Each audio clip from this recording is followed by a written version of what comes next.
I am Reverend Melvin Kennedy from Liberia.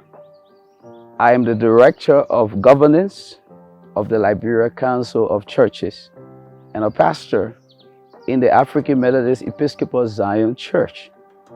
It's a global body all over the world. So we are so excited to be in Kenya for this faith-based leadership conference to address the issue of African inclusion in the area of the Sustainable Development Goals.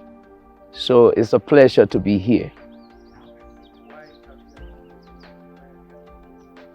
Well, basically, Africa is a member of the Committee of Nations. And by 2030, the United Nations will be reviewing to see whether we have made progress on the SDGs, the Sustainable Development Goals. So Africa cannot afford to be left behind. And the Sustainable Development Goal says, leave no one behind. So Africa have to make progress. So faith-based institutions decided to come together to engage relevant stakeholders. That includes the government and civil society, so we can work together to see how we can achieve some of those goals and be on par with other nations around the world. That's why we are here to discuss as faith-based institution and to highlight what we have done to help the global body in the implementation of the Sustainable Development Goals. That's why we are here. The issues are enormous. There are many. The issues of poverty, the issues of hunger, climate change, weak institutions, poor justice systems, and I can just go on and name a lot of them. But these are the major issues: the issue of the debt crisis, the issue of climate change, the issue of poverty, the issue of lack of insecurity, wars. So the church leaders want to address the end of wars, the end of poverty in Africa. How can we build strong institutions so our people can live better lives? That's why we are here to address some of these issues. The church has a mandate, and before Jesus left, he gave the church a mandate and said to the church, "Be the light of the world, be the salt of the earth, feed my sheep." So we as a church, we have lots of work on our hands to ensure that we feed the hungry mouths, we take care of the needed. So we can't do this in isolation. We have to work together with governments.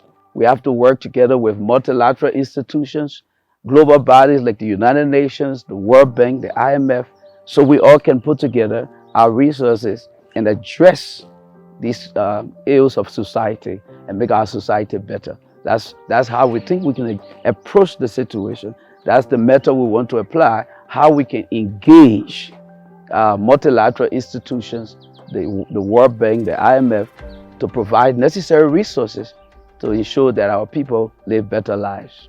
Well, we are excited to be here, like I said, and we want to extend our thanks to Caritas for bridging all borders, networking, because they say working together works.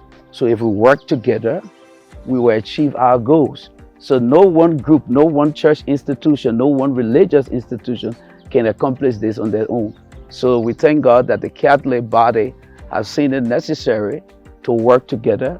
And even back home in my country, Liberia, the Catholic Church is a member of the Liberia Council of Churches. So we are working together jointly to see how we can also implement some of the goals of the Sustainable Development Goals. Remember, there are 17 goals. So can Africa meet up with all of those 17 goals? We say it's not possible from now to 2030, but it is possible we can work together to achieve some of the goals that are very important, like goal 1, zero hunger, end of poverty. We're talking about strong institution. Goal 16, how we can build strong institution. Goal 10, climate change. We are feeling the effect of climate change. So there are some of the goals like goal 4. Goal 5, we talk about education and health, good sanitation, better livelihood. We can work together to achieve those goals, and we think before 2030, we can do a lot, and Africa can be a better place. We can end wars, poverty, and our people can live a better life. Thank you so much for the interview.